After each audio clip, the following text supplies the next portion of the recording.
تعقد موقف المنتخب التونسي لكرة القدم في سباق التأهل إلى الدور الثاني ضمن نهائيات كأس العالم قطر 2022 إثر خسارته أمام نظيره الاسترالي بهدف نظيف اليوم السبت بالدوحة على ملعب الجنوب الحساب الجولة الثانية من منافسات المجموعة الرابعة.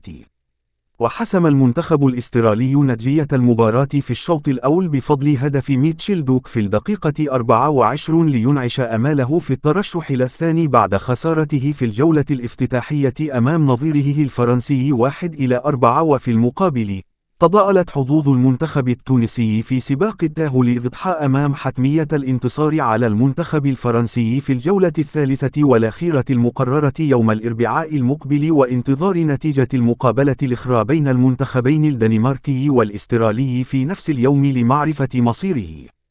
ومقارنة بالتشكيلة الأساسية التي خاضت المباراة الأولى أمام الدنمارك يوم الثلاثاء الماضي، بادر المدرب جلال القادري بإدخال تعديل وحيد باقي حام لاعب الرواق الهجومي نعيم السليتي مكان أنيس بز سليمان، مقابل الإبقاء على بقية العناصر الأخرى من دحمان في حراسة المرمى يتقدمه ثلاثي محور الدفاع ياسين مرياح ومنتصر الطالبي وديلان برون، مع التعويل على علي العابدي ومحمد دراغر على الجبهتين اليسرى واليمنى، في حين لعب الياس السخيري وعيسى العيدوني كثنائي ارتكاز في وسط الميدان، مقابل الاعتماد في دور التنشيط الهجومي على يوسف المساكني ونعيم السولية وعصام الجبالي الذي شغل في نفس الوقت مركز قلب هجوم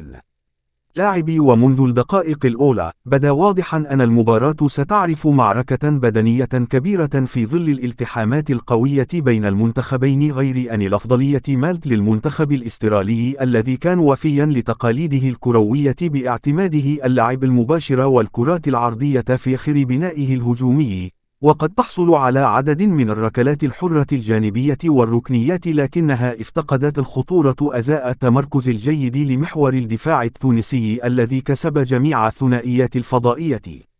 ووجد المنتخب التونسي صعوبات كبيرة في التدرج بالكرة من الحالة الدفاعية إلى الوضعية الهجومية بسبب طريقة الضغط على حامل الكرة التي انتهجها المنتخب الاسترالي الذي كان يدافع في منطقة عالية من الميدان، لكن مع ذلك كاد يوسف المساكني أن يخلق الخطر عندما تلقى تمريرة داخل المنطقة من عصام الجبالي، غير أن متوسط ميدان نادي العربي القطري فشل في السيطرة على الكرة لتذهب خارج الميدان.